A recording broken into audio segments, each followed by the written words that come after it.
Welcome to the inaugural episode of our podcast, Fueling Conversation. I'm Adam Ragsdale, Manager of Creative Solutions for Flogistix, and today I am joined by Kristin Hincke, Vice President of Sustainability and Public Policy for Flogistix. Welcome, Kristin. Thank you, Adam. Happy to be here. So, Kristin, can you tell our listeners a little bit about your team and what their duties are here at Flogistix? Sure. So my team handles projects for our company ranging from government affairs to community relations to corporate communications to sustainability reporting. We produce our employee newsletter as well as our annual sustainability report, and we touch just about every department of the company. Okay, so in the public policy arena, what has been the top issue your team has been monitoring? Well, just like about everybody else in the oil and gas industry, we've been watching the development of EPA's Methane Rule since it was first introduced in November of 2021. We've been spending a lot of time reading the documents, participating in industry calls where the specifics of the rule have been discussed, so we can understand how these regulatory changes are going to affect our customers and how we can help them address these regulations within their own companies. In a nutshell, can you tell us what the rule pertains to? There have been 3 separate changes that have been proposed under the Clean Air Act. The first action is what is known as the Quad OB, and it would regulate emissions in new sources or those modified or reconstructed after December 6th of 2022. It would outlaw flaring for new oil wells, and it also calls for zero emission standards for pneumatic controllers. This rule goes into effect 60 days after the rule is published in the Federal Register. The section of the rule known as Quad OC focuses on legacy wells, which are older wells that were constructed prior to December 6th of 2022.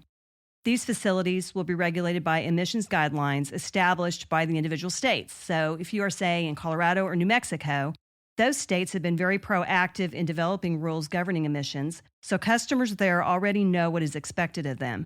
If you are in a state like Oklahoma or Texas, local regulators will have 2 years to develop a plan, or they can adopt the plan recommended by the EPA for managing these older wells. The third piece of this puzzle is known as Appendix K, and it establishes a protocol for detecting methane leaks both at the well site and in the midstream sector using a thermal infrared camera.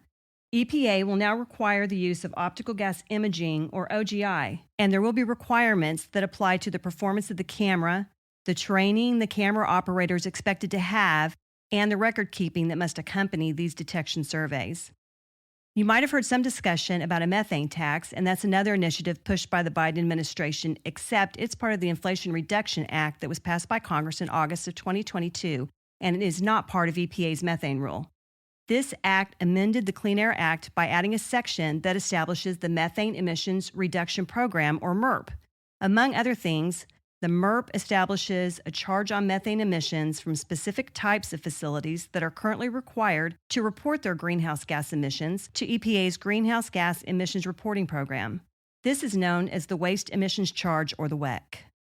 Wow, that's a lot of information to unpack. Since methane is the focus here at Flogistix, how are we addressing all of these changes? Well, our sales team has been reaching out for months to our customers to discuss the implications of this rule on each one of them.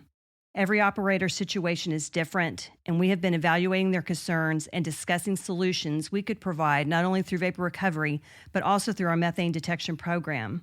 Our sales team knows and understands the process of capturing vapors in all situations, and they have been using their expert knowledge to help us as a company develop solutions we can offer to our customers.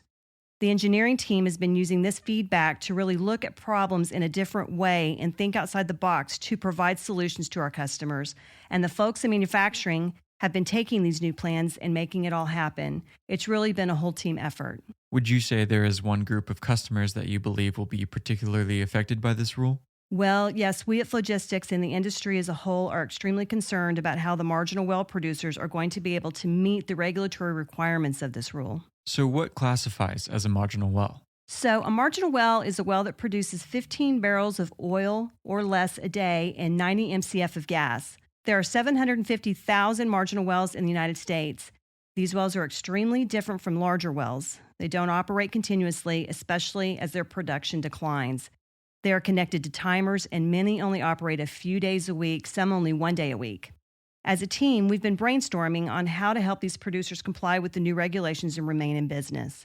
Can you explain what specifically will be required of the producers who have these older wells? Well, for pre-existing wells with documented methane emissions of 40 tons per year or less, flaring will be permitted provided the gas is routed to a flare or control device that achieves a 95% reduction in methane.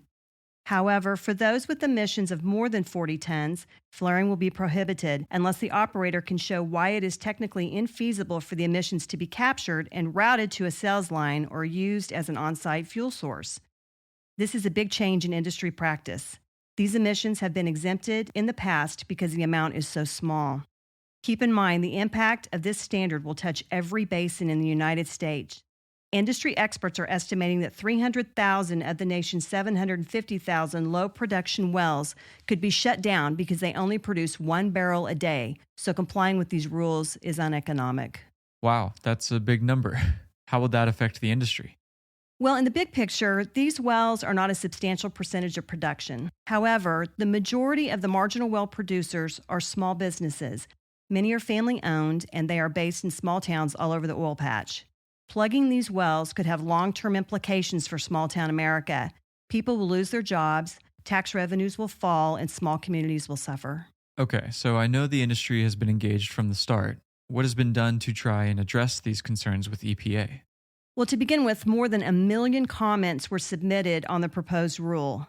Now, keep in mind, not all of these comments came from the oil and gas industry, but many did. There were also numerous virtual public meetings where individuals, companies, trade groups, and nonprofits had the opportunity to voice concerns, objections, and ideas related to the proposed rule. My team has spent many hours listening to these meetings and webinars, gathering as much information as we could about how the rule is being interpreted by not only the small marginal producer, but also the larger independents and the super majors.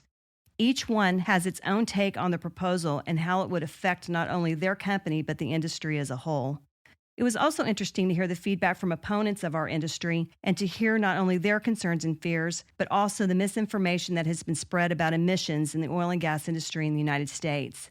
That's been a frustrating part of the process. There's been a lot of misinformation out there. So how can our listeners keep up with what Flogistix is doing in regards to these regulatory changes?